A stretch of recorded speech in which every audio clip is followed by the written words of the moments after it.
ಸ್ನೇಹಿತರೆ, ಎಲ್ಲರಿಗೂ ನಮಸ್ಕಾರ. ನಾನು ನಿಮ್ಮ ಗೌರೀಶ್ ಆರಾಧ್ಯ. ಶ್ರೀ ಗುರುದತ್ತ ತತ್ವ ಯೂಟ್ಯೂಬ್ ಚಾನಲ್ಗೆ ತಮ್ಮೆಲ್ಲರಿಗೂ ಆತ್ಮೀಯದ ಸ್ವಾಗತ. ಸ್ನೇಹಿತರೆ, ಇವತ್ತಿನ ಸಂಚಿಕೆಯಲ್ಲಿ ನಾನು ವಿಶೇಷವಾಗಿ ತಮ್ಮಗಳಿಗೆ ಈ ಸರಸ್ವತಿ ಯೋಗ ಮತ್ತು ಸರಸ್ವತಿ ಪೂಜಾ ವಿಚಾರದ ಬಗ್ಗೆ ನಾನು ತಿಳಿಸ್ಕೊಡ್ತಾ ಇದ್ದೀನಿ. ಏನಿದು ಸರಸ್ವತಿ ಯೋಗ ಅಂತ ಹೇಳಿದ್ರೆ ಇದು ಒಂದು ಜ್ಯೋತಿಷ್ಯದ ಒಂದು ಸಬ್ಜೆಕ್ಟ್ ಆಗ್ತದೆ. ಮತ್ತು ಇನ್ನು ಸರಸ್ವತಿ ಪೂಜಾ ವಿಚಾರ ಅಂತ ಹೇಳಿದ್ರೆ ನಾನು ಇಲ್ಲಿ ಹೇಳಕ್ ಹೊರಟಿರುವಂಥದ್ದು ಏನು ಅಂತ ಹೇಳಿದ್ರೆ, ಈ ಒಂದು ನವರಾತ್ರಿಯ ಒಂದು ದಿನದ ಸಂದರ್ಭಗಳಲ್ಲಿ ನಾವು ಏನು ಒಂದು ಸರಸ್ವತಿ ಪೂಜೆಯನ್ನ ಮಾಡ್ತೀವಿ, ಇದನ್ನ ನಾವು ಹೇಗೆ ಒಂದು ನಮ್ಮ ಒಂದು ಪರಿಹಾರವಾಗಿ ಅಂತ ಹೇಳಿದ್ರೆ, ನಮ್ಮಲ್ಲಿ ಕೆಲವು ಈ ಕಲಿಕಾ ಸಾಮರ್ಥ್ಯಗಳಲ್ಲಿ ಕೆಲವು ನಮ್ಮಲ್ಲಿ ತೊಡಕುಗಳಿರ್ತವೆ. ಅಂತಂದ್ರೆ ಎಲ್ಲರೂ ಕೂಡ we are not Born intelligent ಅಂತ ಹೇಳ್ತೀವಿ ಅಲ್ವಾ. ಸೊ ನಮ್ಮಲ್ಲಿ ಆ ಒಂದು ಕಲಿಕಾ ಸಾಮರ್ಥ್ಯಗಳಲ್ಲಿ ಎಲ್ಲೋ ಕಡೆ ವ್ಯತ್ಯಾಸಗಳಿರ್ತವೆ. ಇದನ್ನ ನಾವು ಹೇಗೆ ಒಂದು ಒಂದು ಪೂಜಾ ಅಂದ್ರೆ ಸಂದರ್ಭಗಳಲ್ಲಿ ಒಂದು ಪರಿಹಾರ ರೀತಿಯಲ್ಲಿ ನಾವು ಯಾವ ರೀತಿಯಲ್ಲಿ ನಾವು ಒಂದು ಕ್ರಮವನ್ನ ಮಾಡಿ ನಾವು ಪರಿಹಾರವನ್ನು ಪಡ್ಕೋಬಹುದು ಅನ್ನೋದ್ರ ಬಗ್ಗೆನೂ ಕೂಡ ನನ್ನ ಈ ಒಂದು ಸಂಚಿಕೆಯನ್ನು ನಾನು ತಿಳಿಸ್ಕೊಡ್ತಾ ಇದ್ದೀನಿ. ಸ್ನೇಹಿತರೆ, ಇಲ್ಲಿ ಏನಾಗ್ತದೆ ಅಂತ ಹೇಳೋದಾದ್ರೆ, ನಾನು ತಿಳಿಸ್ತಾ ಹಾಗೆ ಅಸ್ಟ್ರಾಲಜಿಯಲ್ಲಿ ಅಂದ್ರೆ ನಮ್ಮ ಜ್ಯೋತಿಷ್ಯದ ಪ್ರಕಾರ ಇಲ್ಲಿ ಒಂದು ಸರಸ್ವತಿ ಯೋಗ ಅಂತ ಬರ್ತದೆ. ಈ ಸರಸ್ವತಿ ಯೋಗ ಯಾವ ರೀತಿಯಲ್ಲಿ ಫಾರ್ಮ್ ಆಗುತ್ತೆ ಅಂತ ಹೇಳೋದಾದ್ರೆ, ನೋಡಿ, ಈ ಸರಸ್ವತಿ ಯೋಗಗಳು ಆಗ್ಬೇಕು ಅಂತ ಹೇಳಿದ್ರೆ ನಮಗೆ ಬುಧ, ಗುರು ಮತ್ತೆ ಶುಕ್ರ ಗ್ರಹದಿಂದ ಈ ಒಂದು ಸರಸ್ವತಿ ಯೋಗ ಉಂಟಾಗುತ್ತೆ. ಹೇಗೆ ಅಂತ ಹೇಳಿದ್ರೆ, ಬುಧ, ಗುರು, ಶುಕ್ರ ಈ ಲಗ್ನದಿಂದ ಇಲ್ಲ ಕೇಂದ್ರ ಸ್ಥಾನದಲ್ಲಿ ಇರಬೇಕು, ಅಥವಾ ನಾವು ತ್ರಿಕೋನದಲ್ಲಿ ಇರಬೇಕು, ಇಲ್ಲ ಅಂದ್ರೆ ಎರಡನೇ ಭಾವದಲ್ಲಿ ಇರಬೇಕು. ಸೊ ಇದು ಒಂದು ಕಂಡೀಷನ್. ಜೊತೆಗೆ ಏನಾಗುತ್ತೆ ಅಂತ ಹೇಳಿದ್ರೆ, ಈ ಗುರು ಗ್ರಹ ಏನಾಗ್ತದೆ ಅಂತಂದ್ರೆ ಉಚ್ಚ ಸ್ಥಾನದಲ್ಲಿ ಇರಬೇಕು, ಅಥವಾ ಮಿತ್ರ ಸ್ಥಾನದಲ್ಲಿ, ಅಥವಾ ಸ್ವಕ್ಷೇತ್ರದಲ್ಲಿ ಇರಬೇಕು. ಇದು ಒಂದು ಕಂಡೀಷನ್ ಆಗ್ತದೆ. ಯಾವುದಕ್ಕೆ ಅಂತ ಹೇಳಿದ್ರೆ, ಒಂದು ಸರಸ್ವತಿ ಯೋಗಗಳು ನಮ್ಮ ಒಂದು ಒಂದು ಜಾತಕದಲ್ಲಿ ಇರಬೇಕು ಅನ್ನೋದಾಗುತ್ತೆ. ಮತ್ತು ಇದೇ ರೀತಿಯಲ್ಲಿ ಇನ್ನೊಂದೇನಾಗ್ತದೆ ಅಂತ ಹೇಳೋದಾದ್ರೆ, ನಾವು ನವರಾತ್ರಿಯ ಸಂದರ್ಭದಲ್ಲಿ ನಾವು ಏನು ಒಂದು ಒಂದು ಸರಸ್ವತಿ ಪೂಜೆಯನ್ನ ಮಾಡ್ತೀವಿ.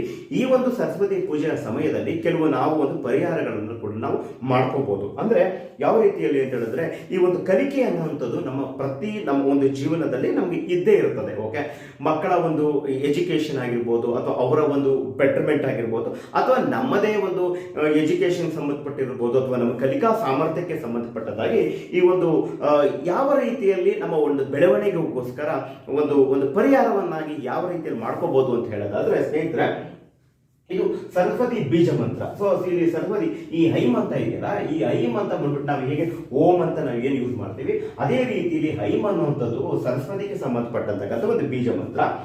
ಈ ನಾವು ಏನು ಒಂದು ಸರಸ್ವತಿ ಪೂಜೆಯನ್ನ ಮಾಡ್ತೀವಿ, ಅವತ್ತಿನ ದಿನ ಈ ಒಂದು ಪೂಜಾ ಒಂದು ಒಂದು ಒಂದು ಏನಂತಂದ್ರೆ ಆ ಒಂದು ಪ್ರೋಸೆಸ್ ನಲ್ಲಿ ಆ ಕ್ರಮದಲ್ಲಿ ಈ ಹೈಮ್ ಅನ್ನತಕ್ಕಂಥ ಒಂದು ಬೀಜ ಮಂತ್ರವನ್ನ ನಾವು ಪಠನೆ ಮಾಡ್ಬೇಕಂದ್ರೆ ಚಾಂಟ್ ಮಾಡಬೇಕು. ಎಷ್ಟು ಸಲ ಅಂತ ಹೇಳಿದ್ರೆ, ನೋಡಿ, ಈ ಒಂದು ಏನಾಗುತ್ತೆ ಅಂತ ಹೇಳಿದ್ರೆ, ಇದು ನಮ್ಮ ಒಂದು ಹೇಗೆಂದ್ರೆ ಶಕ್ತಿ ಅನುಸಾರವಾಗಿ ಕೆಲವು ಸಲ ನಾವು 1008 ಸಲನೂ ಕೂಡ ಮಾಡಬಹುದು, ಅಥವಾ ಒಂದು 108 ಸಲ ಮಾಡತಕ್ಕಂಥದ್ದು ಕೂಡ ಕೆಲವರು ಆಚರಣೆಗಳನ್ನ ಮಾಡ್ತಾರೆ. ಅಷ್ಟಾಗಿಲ್ಲ ಅಂತಂದ್ರೆ ಮಿನಿಮಮ್ ಒಂದು 21 ಅಥವಾ 9 ಸಲನಾದ್ರೂ ಮಿನಿಮಮ್ ಆದ್ರೂ ಮಾಡಬೇಕಾಗ್ತದೆ. ಕೆಲವು ಸಲ ಏನಾಗ್ತದೆ ಅಂತಂದ್ರೆ, ಈ ಮಕ್ಕಳಿಗೆ ಈ ಒಂದು ಏನು ಓಂ ಹೈಂ ಸರಸ್ವತಿ ನಮಃ ಅಂತ ಏನಿದೆ ಅಂದ್ರೆ ಬೀಜ ಮಂತ್ರದ ಸಮೇತ ಇರುವಂತದ್ದು, ಕೆಲವು ಸಲ ನಾವು ಹೈಮ್ ಅನ್ನುವಂಥದ್ದೇ ನಾವು ಬಳಸ್ಬೋದು. ಇಲ್ಲದಿದ್ದರೆ ನಾವೇನಂತ ಓಂ ಐಂ ಸರಸ್ವತಿ ನಮಃ ಅನ್ನತಕ್ಕಂಥದ್ದು ಕೂಡ ನಾವು ಬಳಸ್ಬೋದು. ಅಂದ್ರೆ ಒಂದು ನಾವು ಮಂತ್ರದ ರೂಪದಲ್ಲಿ ನಾವು ಬಳಸ್ಬೋದಾಗ್ತದೆ. ಮತ್ತೆ ಇಲ್ಲಿ ಏನಾಗ್ತದೆ ಅಂತ ಹೇಳೋದಾದ್ರೆ, ಈ ಒಂದು ಸರಸ್ವತಿ ನಾವು ಅವತ್ತು ಪೂಜೆ ಏನು ಮಾಡ್ತೀವಿ ಅವತ್ತು ಬಹಳಷ್ಟು ಪ್ರಶಸ್ತವಾಗಿರ್ತದೆ. ಏನಂತಂದ್ರೆ, ಒಂದು ವಿದ್ಯಾರಂಭ ಅಂದ್ರೆ ನಮ್ಮ ಒಂದು ಎಜುಕೇಶನ್. ಇವಾಗ ಕೆಲವು ಸಲ ನಮ್ಮ ಮಕ್ಕಳುಗಳಿಗೆ ಈ ನಾವು ಹೇಗೆ ವಿದ್ಯಾರಂಭ ಸಮಯದಲ್ಲಿ ಆ ಒಂದು ಅಂದ್ರೆ ಬಿಕಾಸ್ ಅದು ಒಂದು ಏನಾಗ್ತದೆ ಅಂದ್ರೆ ನಮ್ಮ ಒಂದು ಕಲಿಕೆಯ ಒಂದು ಪ್ರಥಮ ಒಂದು ಸ್ಟೇಜ್ ಆಗ್ತದೆ. ಕೆಲವು ಸಲ ದೇವಸ್ಥಾನಗಳಲ್ಲಿ ಈ ಒಂದು ವಿದ್ಯಾರಂಭವನ್ನು ಮಾಡಿಸತಕ್ಕಂಥದ್ದು ಕೂಡ ಕ್ರಮಗಳಿರ್ತವೆ. ಆ ಒಂದು ಸಂದರ್ಭದಲ್ಲಿ ಮಾಡಿಸ್ಲಿಲ್ಲ ಅಂತ ಹೇಳಿದ್ರೆ ಈ ಒಂದು ಸರಸ್ವತಿ ಪೂಜಾ ದಿನದಂದು ಕೂಡ ನಾವು ಮಾಡಿಸ್ಬೋದು. ಅದೇ ರೀತಿಯಲ್ಲಿ ನಮ್ಮ ಒಂದು ವಾಕ್ಚಾತುರ್ಯ ಅಂದ್ರೆ ಒಂದು ಕಲಿಕೆಗೆ ಸಂಬಂಧಪಟ್ಟ ಹಾಗೆ ನಮ್ಮಲ್ಲಿ ಏನಾದರೂ ನ್ಯೂನತೆಗಳಿತ್ತು ಅಂತ ಹೇಳಿದ್ರೆ ಡೆಫಿನೆಟ್ ಆಗಿ ಈ ಒಂದು ಒಂದು ಪೂಜೆಯ ಒಂದು ಸಮಯದಲ್ಲಿ ನಾವು ಒಂದು ಪರಿಹಾರವಾಗಿ ಅಂದ್ರೆ ಹೇಗೆ ಅಂತ ಹೇಳಿದ್ರೆ ಬೀಜ ಮಂತ್ರವನ್ನ ಪಠನೆ ಮಾಡುವಂಥದ್ದು. ಮತ್ತು ಏನಾಗುತ್ತೆ ಅಂದ್ರೆ, ಕೆಲವು ಸಲ ಬರೀ ಚಾಂಟಿಂಗ್ ಅಂತಲ್ಲ, ಇದನ್ನ ಬರವಣಿಗೆ ರೂಪದಲ್ಲಿ ಇದೇನಾಗ್ತದೆ ಅಂತಂದ್ರೆ, ಈ ಮಂತ್ರ ಜಪವನ್ನ ನಾವೇನ್ ಮಾಡ್ತೇವೆ ಅದೇ ರೀತಿಯಲ್ಲಿ ಲಿಖಿತ ಜಪ ಅಂತ ಬರ್ತದೆ. ಅಂದ್ರೆ ಈ ಚಾಂಟ್ ಇವಾಗ ಓಂ ಐ ಸರಸ್ವತಿ ನಮ ಅಂತ ಏನ್ ಹೇಳ್ತೀವಿ, ಇದನ್ನ ಬರೆಯುವಂಥದ್ದು. ಸೊ ಮಕ್ಕಳಿಗೆ ಆದಷ್ಟು ಬರ್ಸತಕ್ಕಂಥದ್ದು ಕೂಡ ಮಾಡಿಸಿದ್ರೆ ಬಹಳಷ್ಟು ಅನುಕೂಲ. ಮಕ್ಕಳಿಗೆ ಅಂತಲ್ಲ, ನಮ್ಗಳಿಗೂ ಕೂಡ ನಾವು ಇದನ್ನ ನಾವು ಮಾಡ್ಕೋಬಹುದು. ಜೊತೆಗೆ ಇನ್ನೊಂದು ತಂತ್ರ ಪರಿಹಾರ, ಇದು ಯಾವ ರೀತಿಯಲ್ಲಿ ಅಂತ ಹೇಳೋದಾದ್ರೆ, ನಾವು ಒಂದು ಏನು ಪೂಜಾ ಸಮಯದಲ್ಲಿ ದೇವರಿಗೆ ನೈವೇದ್ಯವನ್ನು ಹೇಗೆ ಮಾಡ್ತೀವಿ, ಅದೇ ಒಂದು ಸಮಯದಲ್ಲಿ ನಾವು ಏನ್ ಮಾಡಬೇಕು ಅಂತ ಹೇಳೋದಾದ್ರೆ, ಒಂದು ಚಿಕ್ಕ ಒಂದು ಬಟ್ಲು ತಗೋಬೇಕು. ಆ ಬಟ್ಟಲಿನ ಒಂದು ಇದ್ರ ಜೊತೆಗೆ ಈ ಎಲೆ, ಅಂದ್ರೆ ಯಾವುದು ಎಲೆ ಅಂತ ಹೇಳೋದಾದ್ರೆ ಇದು ಹರಳಿ ಎಲೆ ಅಂತ, ನಾವು ಹರಳಿ ಎಲೆ ಅಥವಾ ನಾವು ಪೀಪಲ್ ಲೀಫ್ ಅಂತ ಹೇಳ್ತೀವಿ. ಓಕೆ, ಸೊ ಈ ಹರಳಿ ಅಥವಾ ಅಶ್ವತ್ಥದ ಎಲೆ, ಓಕೆ, ಈ ಎಲೆಯನ್ನು ತಗೋಬೇಕು. ಅಂದ್ರೆ ಒಂದು ಚಿಕ್ಕ ಒಂದು ಹೇಗೆ ಅಂತ ಹೇಳಿದ್ರೆ ಒಂದು ವೆಸಲ್ ಅಥವಾ ಒಂದು ಪಾತ್ರೆಗಳು, ಈ ಪಾತ್ರೆ ಒಳಗಡೆ ಆ ಒಂದು ಹರಳಿ ಎಲೆಯನ್ನು ಹಾಕಿ ಅದರ ಮೇಲೆ ನಾವು ಅರಿಶಿಣದಲ್ಲಿ, ಸೊ ಆ ಬೆಟರ್ ಏನಾಗುತ್ತೆ ಅಂತ ಹೇಳಿದ್ರೆ ಇದನ್ನು ನಾವು ಸೇವನೆ ಮಾಡಬೇಕು ಅಥವಾ ಮಕ್ಕಳಿಗೆ ಸೇವನೆ ಮಾಡಿಸೋದ್ರಿಂದಾಗಿ ನಾವೇನಾಗುತ್ತೆ ಅಂದ್ರೆ ಎಡಿಬಲ್ ಅಥವಾ ನಾವು ಅಡಿಗೆಗೆ ಬಳಸತಕ್ಕಂಥ ಅರಿಶಿಣವನ್ನ ಬಳಸಿದ್ರೆ ಬಹಳ ಉತ್ತಮ. ಈ ಅರಿಶಿಣದಲ್ಲಿ ಅಂದ್ರೆ ಅರಿಶಿಣದ ಒಂದು ಪೇಸ್ಟ್ ತರ ಮಾಡಿಕೊಂಡು ನಾವು ಐಮ್ ಅನ್ನತಕ್ಕಂಥ ಒಂದು ಬೀಜಾಕ್ಷರ ಮಂತ್ರವನ್ನ ಆ ಹರಳಿ ಎಲೆ ಮೇಲೆ ಬರಿಬೇಕಾಗ್ತದೆ. ಬರೆದ ನಂತರದಲ್ಲಿ ನಾವೇನ್ ಮಾಡ್ಬೇಕು ಅಂದ್ರೆ ಜೇನುತುಪ್ಪವನ್ನ ಅದರ ಒಳಗಡೆ ಹಾಕಬೇಕು. ಜೇನುತುಪ್ಪ ನಂತರದಲ್ಲಿ ಒಂದು 2-3 ಈ ಒಂದು ತುಳಸಿಯ ಎಲೆಯನ್ನು ಹಾಕಬೇಕು ಮತ್ತು ಇದರ ಜೊತೆಗೆ ಒಂದು ಏಲಕ್ಕಿ ಮತ್ತು ಒಂದು ಬಾಳೆಹಣ್ಣು. ಓಕೆ, ಇಷ್ಟು ಪದಾರ್ಥವನ್ನ ನಾನು ಏನು 6 ಪದಾರ್ಥ ಏನ್ ಮಾಡಬೇಕು ಅಂತಂದ್ರೆ ಒಂದು ಚಿಕ್ಕ ಒಂದು ಪಾತ್ರೆಯನ್ನು ತಗೋಬೇಕು ಅಥವಾ ಒಂದು ಬಟ್ಟಲನ್ನು ತಗೊಳ್ಳುವಂಥದ್ದು. ಬಟ್ಟಲಿನ ಒಳಗಡೆ ಏನಾಗುತ್ತೆ ಅಂತಂದ್ರೆ ಹರಳಿ ಎಲೆಯನ್ನು ಹಾಕಬೇಕು. ಹರಳಿ ಎಲೆಯ ಮೇಲೆ ನಾವು ಅರಿಶಿಣದಿಂದ ನಾವು ಐಮ್ ಅನ್ನತಕ್ಕಂಥ ಈ ಒಂದು ಬೀಜಾಕ್ಷರಿ ಮಂತ್ರವನ್ನ ಬರೀಬೇಕು. ಅದರ ಜೊತೆಗೆ ಅದರ ಮೇಲೆ ಏನಾಗುತ್ತೆ ಅಂತಂದ್ರೆ ನಾವು ಜೇನುತುಪ್ಪವನ್ನ ನಾವೇನು ನೈವೇದ್ಯಕ್ಕೆ ಅಂತ ತರ್ತೀವಿ ಅದನ್ನ ನಾವು ಅದು ಜೇನುತುಪ್ಪ ಮತ್ತು ಅದರ ಜೊತೆಗೆ ನಾವು ಏಲಕ್ಕಿ ಮತ್ತೆ ತುಳಸಿ 2-3 ತುಳಸಿ ಎಲೆ ಮತ್ತು ಬಾಳೆಹಣ್ಣು ಇಷ್ಟನ್ನು ಕೂಡ ಅದನ್ನು ಹಾಕಿ ದೇವರಿಗೆ ನೈವೇದ್ಯವಾಗಿ ನಾವು ಅಂದ್ರೆ ಏನಾಗುತ್ತೆ ಅಂದ್ರೆ ಅರ್ಪಣೆಯನ್ನ ಮಾಡಬೇಕು.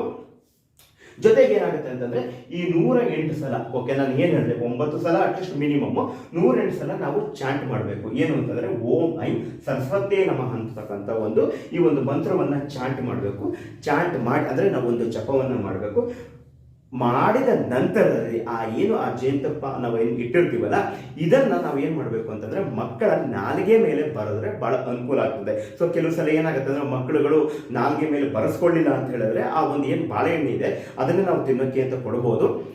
ಇದು ಬರೀ ಮಕ್ಕಳಿಗೆ ಅಂತಲ್ಲ, ದೊಡ್ಡವರು ಕೂಡ ಮಾಡ್ಕೋಬೇಕು. ಬಿಕಾಸ್ ಯಾಕೆಂದ್ರೆ ಕಲಿಕೆ ಅನ್ನುವಂಥದ್ದು ನಮ್ಮ ಒಂದು ಬಿಕಾಸ್ ನಮ್ಮ ಒಂದು ಉದ್ಯೋಗದಲ್ಲಾಗಿರ್ಬೋದು ಅಥವಾ ಇನ್ಯಾವುದೇ ನಮ್ಮ ಒಂದು ಕಾರ್ಯಕ್ಷೇತ್ರದಲ್ಲಿ ನಮಗೆ ಕಲಿಕೆ ಅನ್ನುವಂಥದ್ದು ಬೇಕಾಗ್ತದೆ.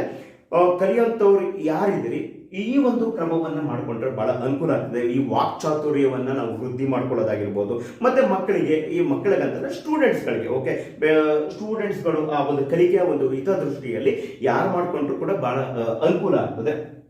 ನಾವೇ ಸೇವನೆ ಮಾಡಿದ್ರೆ ಒಂದು ಬಾಳೆಹಣ್ಣು ಏನಿದೆ ಅದನ್ನು ಸ್ವೀಕಾರ ಮಾಡ್ಬೋದು.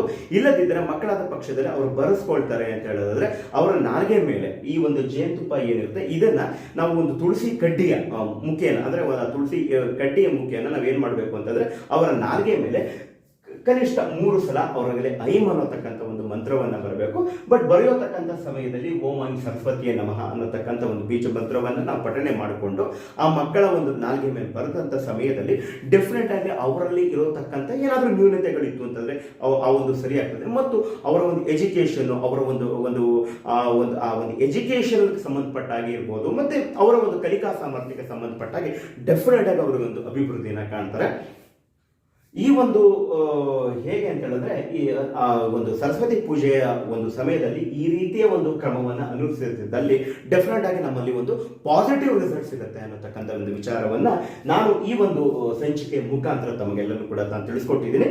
ಮತ್ತು ಈ ಒಂದು ನವರಾತ್ರಿಯ ದಿನದಲ್ಲಿ ನಾವು ಏನು ಅಂದ್ರೆ ಪ್ರತಿ ಒಂದಿನೂ ಕೂಡ ಬಹಳ ವಿಶೇಷವಾಗಿರುತ್ತೆ. ಈ ನವರಾತ್ರಿಯಲ್ಲಿ ಅದರಲ್ಲೂ ಕೂಡ ನಾವೇನು ಸರಸ್ವತಿ ಪೂಜೆಯನ್ನು ಒಂದು ಸರಸ್ವತಿ ಪೂಜೆಯನ್ನು ನಾವು ಮಾಡ್ತೀವಿ.